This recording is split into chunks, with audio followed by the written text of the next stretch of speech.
प्रिय भक्तों, राधे राधे। क्या आपने कभी सोचा है कि एक बालक जिसके पिता स्वयं जगत को प्रकाशित करने वाले साक्षात सूर्य देव हो, जिसके पास जन्म से ही देवताओं द्वारा दिया गया अभेद्य सुरक्षा कवच हो, उसे जन्म लेते ही अपनी माँ के आलिंगन के बजाय गंगा की ठंडी लहरों का साथ क्यों मिला? आज मैं आपको उस महायोद्धा की कहानी सुनाऊंगा जिसने ईश्वर से भी अपनी नियति के लिए युद्ध किया। क्या आप तैयार हैं उस पिया को महसूस करने के लिए जो एक अवैध पुत्र के ठप्पे के साथ एक राजपुत्र ने झेली? मेरे लाडले, ये कहानी शुरू होती है एक राजभवन के एकांत कक्ष से। कुंती जो अभी कौमार्य अवस्था में थी, उनके मन में एक बालक जैसा कौतूहल जागा। दुर्वासा ऋषि ने उन्हें एक मंत्र दिया था जिससे वे किसी भी देवता का आह्वान कर सकती थी। जिज्ञासा का विषय यह है कि क्यों एक कुमारी कन्या ने सूर्य देव को ही चुना। रहस्य की यह परत कहती है कि कुंती उस सुबह सूर्य की पहली किरण के तेज से इतनी सम्मोहित हो गई कि उन्होंने मंत्र पढ़ दिया। रहस्यमयी बात यह है कि मंत्र पढ़ते ही पूरा कक्ष दिव्य स्वर्ण प्रकाश से भर गया। साक्षात भगवान सूर्य वहां प्रकट हुए। कुंती भयभीत हो गई। उन्होंने क्षमा मांगी, हे देव, मैं तो केवल परीक्षा ले रही थी। पर सूर्य देव ने कहा, देवी, मंत्र अमोघ है, मेरा अंश अब तुम्हारी कोख में है और विधि का विधान देखो। उसी क्षण कुंती की कोख से एक बालक का जन्म हुआ। वह साधारण शिशु नहीं था। उसके कानों में दिव्य कुंडल थे और उसके शरीर पर स्वर्ण कवच जा हुआ था जो साक्षात सूर्य की शक्ति का प्रतीक था। सावधान रहना, यहीं से शुरू होता है कर्ण के संघर्ष का पहला अध्याय। समाज क्या कहेगा? पिता का सम्मान कहाँ जाएगा? लोक लाज के उस क्रूर भय ने एक माँ के भीतर की ममता का गला घोंट दिया। कुंती ने भारी मन से उस नवजात शिशु को एक लकी के संदूक में रखा और आधी रात को चुपके से गंगा की लहरों में बहा दिया। जिज्ञासा तब और बढ़ जाती है जब हम देखते हैं कि वह संदूक लहरों के बीच डूबने के बजाय तैरता रहा। क्यों? क्योंकि जिसके रक्षक स्वयं सूर्य नारायण हो, उसे गंगा कैसे डुबो सकती थी? मेरे प्यारे, गंगा की लहरें उस संदूक को बहाकर हस्तिनापुर के किनारे ले गईं। वहां धृतराष्ट्र के सारथी अधिरथ अपनी पत्नी राधा के साथ स्नान कर रहे थे। उन्हें वह संदूक मिला। संदूक खोला तो भीतर का प्रकाश देखकर उनकी आंखें चौंधिया गईं। निसंतान राधा ने उस दिव्य बालक को अपनी छाती से लगा लिया। यहीं से राजपुत्र कर्ण सूतपुत्र राधेय बन गया। रहस्यमयी बात यहीं खत्म नहीं होती। कर्ण के शरीर पर वह कवच उसके राजसी होने का प्रमाण था, पर उसकी नियति ने उसे सारथी के चाबुक और घों के अस्तबल के बीच बा किया। वह बालक मिट्टी में खेलता था, पर उसकी आंखें हमेशा आकाश में चमकते अपने पिता सूर्य की ओर टिकी होती थी। जैसे जैसे कर्ण बा हुआ, उसके भीतर एक छटपटाहट बढ़ने लगी। मैं कौन हूँ? मेरी भुजाओं में इतनी शक्ति क्यों है कि मैं पहा हिला सकता हूँ, पर फिर भी लोग मुझे सूत क्यों कहते हैं? सावधान रहना। अपमान की पहली चोट तब लगी जब कर्ण अस्त्र विद्या सीखने द्रोणाचार्य के पास गया। द्रोण ने उसे नीची जाति का कहकर दुत्कार दिया, पर कर्ण ने हार नहीं मानी। उसने सूर्य की ओर देखकर प्रतिज्ञा की, हे पिता, यदि समाज मुझे सूत कहता है तो मैं अपनी वीरता से सिद्ध करूंगा कि योग्यता किसी कुल की जागीर नहीं होती। पर क्या आप जानते हैं कि कर्ण ने कैसे ब्राह्मण का वेश धरकर साक्षात महादेव के शिष्य परशुराम को प्रभावित किया?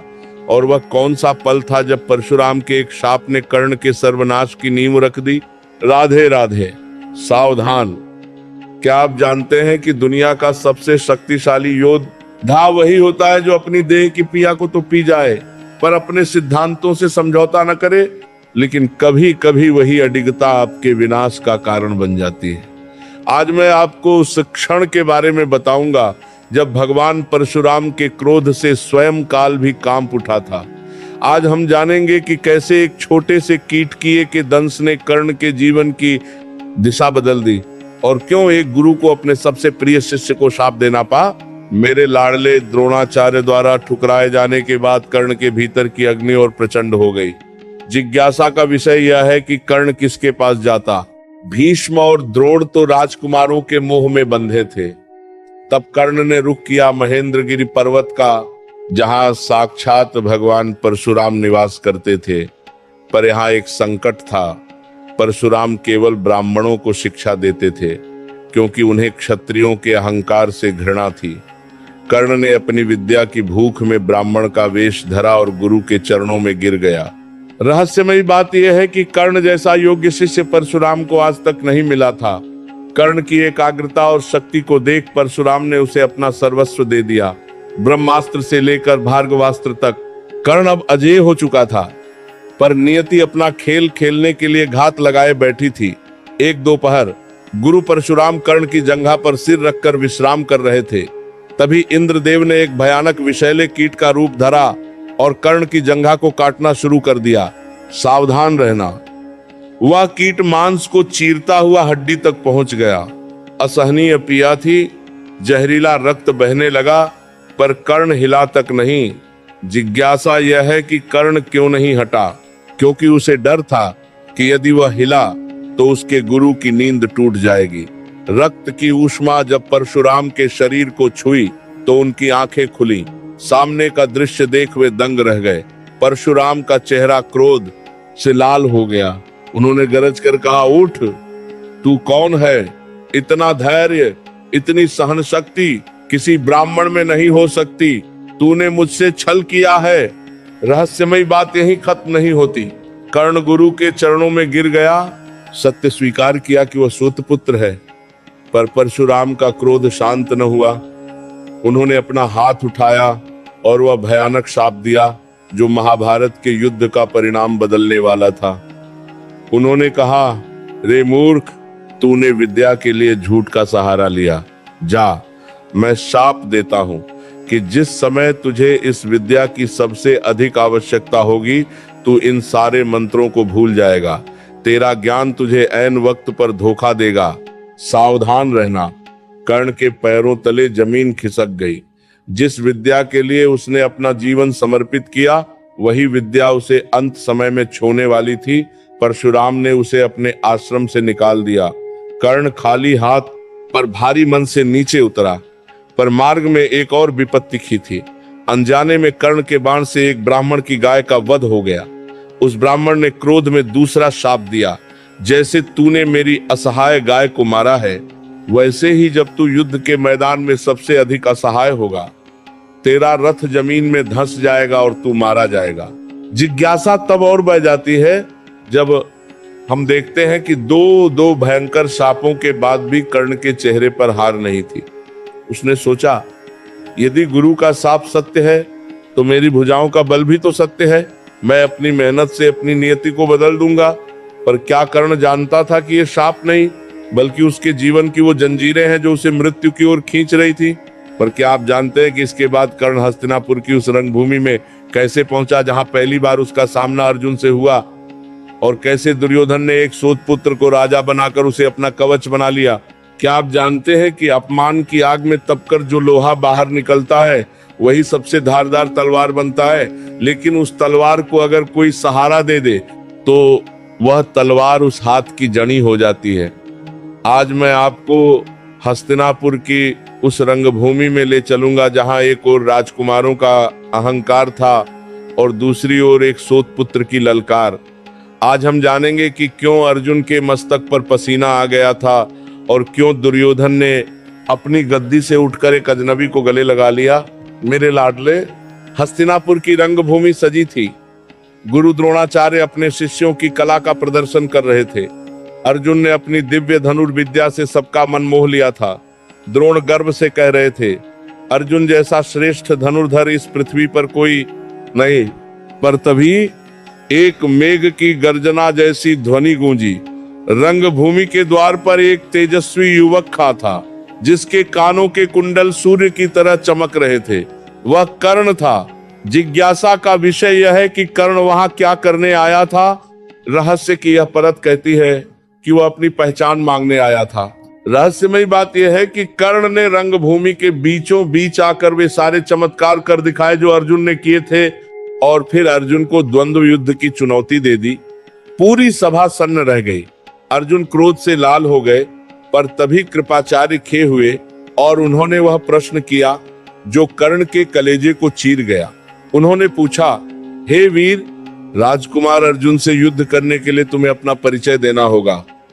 तुम किस राज्य के राजा हो? तुम्हारे माता पिता कौन है?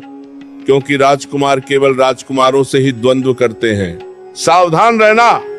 कर्ण के सिर पर जैसे बिजली गिर पी, वह मौन हो गया। उसकी आंखें झुक गईं, मुट्ठियां भिंच गईं। पूरी सभा में सूतपुत्र की फुसफुसाहट गूंजने लगी। अर्जुन के चेहरे पर मुस्कान थी और द्रोण की आंखों में तिरस्कार। तभी कौरवों की ओर से एक गर्जना हुई। दुर्योधन अपनी जगह से उठा। जिज्ञासा यह है कि दुर्योधन ने कर्ण का पक्ष क्यों लिया? क्या वह प्रेम था या राजनीति? रहस्यमयी बात यह है कि दुर्योधन को अर्जुन का काट मिल गया था। दुर्योधन ने चिल्लाकर कहा, यदि वीरता का पैमाना केवल राज्य है तो मैं अभी इसी क्षण इस तेजस्वी वीर को अंग देश का राजा घोषित करता हूँ। सभा में सन्नाटा छा गया। दुर्योधन ने वही कर्ण का राज्याभिषेक किया, उसे अपना मुकुट पहनाया और उसे अंगराज बना दिया। कर्ण की आंखों में आंसू थे। उसने गदगद होकर पूछा, हे दुर्योधन, तूने मुझे वह सम्मान दिया जो दुनिया ने छीन लिया था। बता, मैं इस उपकार के बदले तुझे क्या दूं? सावधान रहना। दुर्योधन ने मुस्कुराकर कर्ण का हाथ थाम लिया और कहा, मुझे बस तेरी मित्रता चाहिए कर्ण। यहीं से वो अटूट बंधन बंधा जो महाभारत के युद्ध का आधार बना। कर्ण को राज्य मिला, सम्मान मिला, पर इसके साथ ही वह दुर्योधन के एहसानों के नीचे दब गया। जिज्ञासा तब और बह जाती है जब हम देखते हैं कि भीष्म पितामह और विदुर इस दृश्य को देखकर चिंतित थे। उन्हें आभास हो गया था कि अब पांडवों के लिए राह आसान नहीं होगी। रहस्यमयी बात यही खत्म नहीं होती। उसी भी में एक बूढ़ी माँ कुंती भी खी थी, जिसकी आंखों से आंसू गिर रहे थे। उसने अपने पहले पुत्र को पहचान लिया था, पर लोक लाज की जंजीरों ने उसके होंठ सिल दिए थे। वह चाहकर भी अपने पुत्र को गले नहीं लगा सकी। कर्ण ने अपने पिता अधिरथ को आते देखा तो उसने अपना मुकुट उनके चरणों में रख दिया। भीम ने उपहास उड़ाया, अरे सूतपुत्र, तू धनुष छोकर लगाम पक, वही तेरा धर्म है। अपमान की उस आग ने कर्ण को दुर्योधन का कवच बना दिया। पर क्या कर्ण जानता था कि यह मित्रता उसे धर्म के विरुद्ध खा कर देगी? क्या उसे आभास था कि जिस अर्जुन को वह अपना शत्रु मान रहा है वह उसका सगा भाई है? पर क्या आप जानते हैं कि इसके बाद कर्ण ने कैसे द्रौपदी के स्वयंवर में फिर से अपमान का कवा घूंट पिया?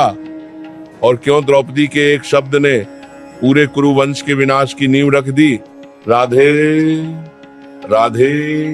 क्या आप जानते हैं कि शब्द बाणों से भी अधिक घातक होते हैं? बाण शरीर को बेधता है, पर शब्द आत्मा को छलनी कर देते हैं। आज मैं आपको पांचाल देश के उस भव्य स्वयंवर में ले चलूंगा जहां कर्ण के पराक्रम ने धनुष को झुका तो दिया, पर एक नारी के शब्दों ने उसके स्वाभिमान को मिट्टी में मिला दिया। आज हम जानेंगे कि क्यों द्रौपदी ने कर्ण को रोकने का साहस किया और कैसे उसे एक पल ने कर्ण के भीतर प्रतिशोध की ऐसी ज्वाला जलाई जो सीधे चीर हरण की सभा तक जा रही पहुंची। मेरे लाडले पांचाल नरेश, द्रुपद ने अपनी पुत्री द्रौपदी के लिए एक कठिन परीक्षा रखी थी। तेल के कुंड में मछली का प्रतिबिंब देखकर उसकी आंख को भेदना था। बे राजा महाराजा, और यहाँ तक कि जरासंध और शिशुपाल जैसे योद्धा भी विफल होकर अपने स्थानों पर लौट गए थे। सभा में सन्नाटा था। ऐसा लग रहा था मानो द्रौपदी कुंवारी ही रह जाएगी। तभी अंगराज कर्ण अपने स्थान से उठे। जिज्ञासा का विषय यह है कि कर्ण के उठते ही सभा में हलचल क्यों मची? क्योंकि सबका मानना था कि यदि कोई अर्जुन को टक्कर दे सकता है तो वह केवल कर्ण है। रहस्यमयी बात यह है कि कर्ण ने धनुष उठाया, प्रत्यंचा चढ़ाई और निशाना साधने ही वाले थे कि द्रौपदी खी हो गई। पूरी सभा की आंखें द्रौपदी पर टिक गईं। द्रौपदी ने ऊंचे स्वर में कहा, मैं किसी सूतपुत्र का वर्ण नहीं कर सकती। अपनी परीक्षा रोक दीजिए। सावधान रहना। कर्ण के हाथ का धनुष वहीं ठहर गया। वह धनुष जिसे हिलाना असंभव था, वह कर्ण के हाथों में कांपने लगा। अपमान की वह है चोट रंगभूमि के अपमान से भी गहरी थी। कर्ण ने द्रौपदी की ओर देखा। उसकी आंखों में क्रोध नहीं, बल्कि एक गहरा विषाद था। उसने धनुष वापस रख दिया और बिना एक शब्द कहे सूर्य की ओर देखते हुए सभा से बाहर निकल गया। जिज्ञासा यह है कि द्रौपदी ने ऐसा क्यों किया। क्या वह केवल जाति का अहंकार था या नियति का कोई गुप्त खेल। रहस्यमयी बात यही खत्म नहीं होती। कर्ण के जाने के बाद अर्जुन ब्राह्मण वेश में आए और उन्होंने लक्ष्य भेद दिया। कर्ण को जब ये पता चला कि एक ब्राह्मण ने वह कर दिखाया जो राजा न कर सके, तो उसके भीतर की ईर्ष्या और बढ़ गई। उसे लगा कि भाग्य बार बार उसे नीचा दिखा रहा है। यही वह समय था जब कर्ण का हृदय कठोर होने लगा। जो कर्ण दानवीर और कोमल था, उसके भीतर अब बदले का विष घुलने लगा था। सावधान रहना। दुर्योधन ने इस आग में घी डालने का काम किया। उसने कर्ण को समझाया कि पांडव और द्रौपदी तुम्हारे अस्तित्व के शत्रु हैं। इसी अपमान की तपिश ने उस भयानक द्यूत सभा जुए के खेल की पृष्ठभूमि तैयार की। कर्ण, जो स्त्रियों का सम्मान करने वाला योद्धा था, उसी अपमान के कारण द्रौपदी को वेश्या कहने पर उतर आया। जिज्ञासा तब और विचलित करती है जब हम सोचते हैं कि यदि उस दिन द्रौपदी ने कर्ण को न रोका होता तो क्या महाभारत का युद्ध टल सकता था। क्या कर्ण पांडवों का पक्षधर बन जाता। पर क्या आप जानते हैं कि इसके बाद कर्ण ने कैसे दिग्विजय यात्रा की और पूरे आर्यावर्त को दुर्योधन के चरणों में झुका दिया। और वह कौन सा समय था जब देवराज इंद्र ने छल से कर्ण के कवच कुंडल मांगे थे। इस गाथा का संदेश यही है कि जब अपमान मर्यादा लांघ जाता है तो विवेक भी साथ छोड़ देता है। कर्ण का पतन वहीं से शुरू हुआ जहां उसने अपने अपमान का बदला एक स्त्री के अपमान से लेने की सोची। प्रिय भक्तों, राधे राधे। क्या आप कल्पना कर सकते हैं कि कोई व्यक्ति अपनी सुरक्षा की अंतिम ढाल जो उसकी त्वचा से जुई हो उसे काट कर दान कर दे। आज मैं आपको सुबह की कहानी सुनाऊंगा जब सूर्य की पहली किरण के साथ ही कर्ण के सर्वनाश की पटकथा लिखी गई। आज हम जानेंगे कि कैसे स्वर्ग के राजा इंद्र को एक सोत पुत्र के सामने भिखारी बनकर झुकना पा और क्यों कर्ण ने अपनी मृत्यु को साक्षात जानते हुए भी मुस्कुराकर अपना कवच उतार दिया। यह कहानी दान की नहीं बल्कि उस बलिदान की है जो सदियों तक अमर रहेगी। मेरे लाडले, कुरुक्षेत्र का युद्ध निकट था। पांडवों के रक्षक भगवान श्री कृष्ण जानते थे कि जब तक कर्ण के शरीर पर वह दिव्य कवच और कुंडल है, तब तक उसे संसार की कोई भी शक्ति, यहाँ तक कि अर्जुन के गांडीव से निकला बाण भी नहीं मार सकता। अर्जुन की सुरक्षा के लिए देवराज इंद्र ने एक छल की योजना बनाई। जिज्ञासा का विषय यह है कि क्यों इंद्र ने छल का मार्ग चुना। रहस्य की यह परत कहती है कि वे जानते थे कि कर्ण अपनी प्रतिज्ञा का पक्का है। यदि वह दोपहर की पूजा के समय कुछ दान मांग ले तो कर्ण मना नहीं करेगा। रहस्यमयी बात यह है कि कर्ण के पिता सूर्यदेव ने उसे पहले ही सपने में आकर सचेत कर दिया था। सूर्यदेव ने कहा, पुत्र, इंद्र ब्राह्मण के वेश में तुमसे तुम्हारा कवच मांगने आएंगे। उन्हें मना कर देना क्योंकि वही तुम्हारी प्राण रक्षा है। पर कर्ण ने मुस्कुराकर उत्तर दिया, पिता, यदि स्वयं देवताओं का राजा मेरे द्वार पर याचक बनकर आए तो यह मेरा सौभाग्य है। मैं अपनी कीर्ति को अपने प्राणों से ऊपर रखता हूँ। सावधान रहना। यही वह क्षण था जब कर्ण योद्धा से महामानव बन गया। अगली सुबह जब कर्ण गंगा में अर्घ्य देकर बाहर निकले तो उनके सामने एक वृद्ध ब्राह्मण खड़ा था। ब्राह्मण ने हाथ फैलाकर कहा, भिक्षाम देहि। कर्ण ने पूछा, विप्रवर, क्या चाहिए, स्वर्ण, भूमि या पशु? ब्राह्मण ने उत्तर दिया, अंगराज, मुझे वह कवच और कुंडल चाहिए जो तुम्हारे शरीर के साथ जन्म से जुए। पूरी सृष्टि मौन हो गई। कर्ण समझ गए कि यह साक्षात इंद्र है। जिज्ञासा यह है कि क्या कर्ण डरे? नहीं। यदि उस दिन द्रौपदी ने कर्ण को न रोका होता तो क्या महाभारत का युद्ध टल सकता था? क्या कर्ण पांडवों का पक्षधर बन जाता? पर क्या आप जानते हैं कि इसके बाद कर्ण ने कैसे दिग्विजय यात्रा की और पूरे आर्यावर्त को दुर्योधन के चरणों में झुका दिया? और वह कौन सा समय था जब देवराज इंद्र ने छल से कर्ण के कवच कुंडल मांगे थे? इस गाथा का संदेश यही है कि जब अपमान मर्यादा लांघ जाता है तो विवेक भी साथ छोड़ देता है। कर्ण का पतन वहीं से शुरू हुआ जहां उसने अपने अपमान का बदला एक स्त्री के अपमान से लेने की सोची। क्या आप कल्पना कर सकते हैं कि कोई व्यक्ति अपनी सुरक्षा की अंतिम ढाल जो उसकी त्वचा से जुई हो उसे काट कर दान कर दे?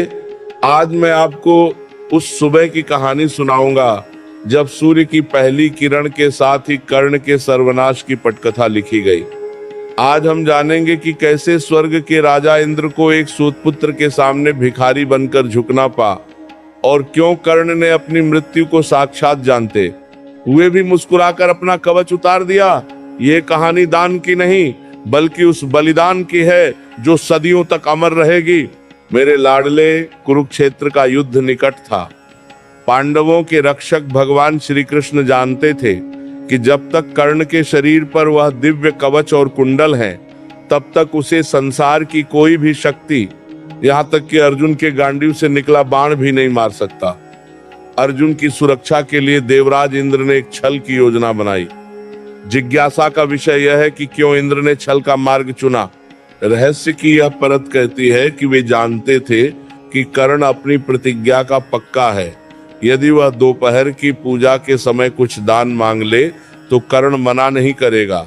रहस्यमयी बात यह है कि कर्ण के पिता सूर्य देव ने उसे पहले ही सपने में आकर सचेत कर दिया था। सूर्य देव ने कहा, पुत्र, इंद्र ब्राह्मण के वेश में तुमसे तुम्हारा कवच मांगने आएंगे, उन्हें मना कर देना क्योंकि वही तुम्हारी प्राण रक्षा है। पर कर्ण ने मुस्कुराकर उत्तर दिया, पिता, यदि स्वयं देवताओं का राजा मेरे द्वार पर याचक बनकर आए तो यह मेरा सौभाग्य है। मैं अपनी कीर्ति को अपने प्राणों से ऊपर रखता हूँ, सावधान रहना। यही वह क्षण था जब कर्ण योद्धा से महामानव बन गया। अगली सुबह जब कर्ण गंगा में अर्घ्य देकर बाहर निकले तो उनके सामने एक वृद्ध ब्राह्मण खड़ा था। ब्राह्मण ने हाथ फैलाकर कहा, भिक्षाम देहि। कर्ण ने पूछा, विप्रवर, क्या चाहिए, स्वर्ण, भूमि या पशु? ब्राह्मण ने उत्तर दिया, अंगराज, मुझे वह कवच और कुंडल चाहिए जो तुम्हारे शरीर के साथ जन्म से जुड़े। पूरी सृष्टि मौन हो गई। कर्ण समझ गए कि ये साक्षात इंद्र है। जिज्ञासा यह है कि क्या कर्ण डरे? नहीं, रहस्यमयी बात यही खत्म नहीं होती। कर्ण ने एक पल भी संकोच नहीं किया। उन्होंने एक तेज छुरा लिया और अपनी देह से उस मांस में धंसे हुए स्वर्ण कवच को काटकर अलग करना शुरू किया। रक्त की धार बह निकली। शरीर पिया से कांप रहा था, पर मुख पर वही स्थिर मुस्कान थी। उन्होंने लहूलुहान हाथों से वह कवच और कुंडल इंद्र को सौंप दिए। इंद्र की आत्मा कांप उठी। उन्हें ग्लानि हुई कि उन्होंने एक वीर के साथ छल किया है। लज्जित होकर इंद्र ने कर्ण को अपनी अमोघ वैजयंती शक्ति प्रदान की और कहा, कर्ण, तुम जैसा दानी न हुआ है न होगा। यह अस्त्र एक बार अजय प्रहार करेगा, पर याद रखना, इसका प्रयोग केवल एक बार ही हो पाएगा। पर क्या आप जानते हैं, वह उसी की मां का ज्येष्ठ पुत्र है। इस गाथा का संदेश यही है कि जो अपने सिद्धांतों के लिए अपना सर्वस्व त्याग देता है, उसे काल भी नहीं मिटा सकता। कर्ण ने कवच खोया, पर उसने वह कीर्ति पाई जो आज हजारों साल बाद भी हम गा रहे हैं। राधे राधे।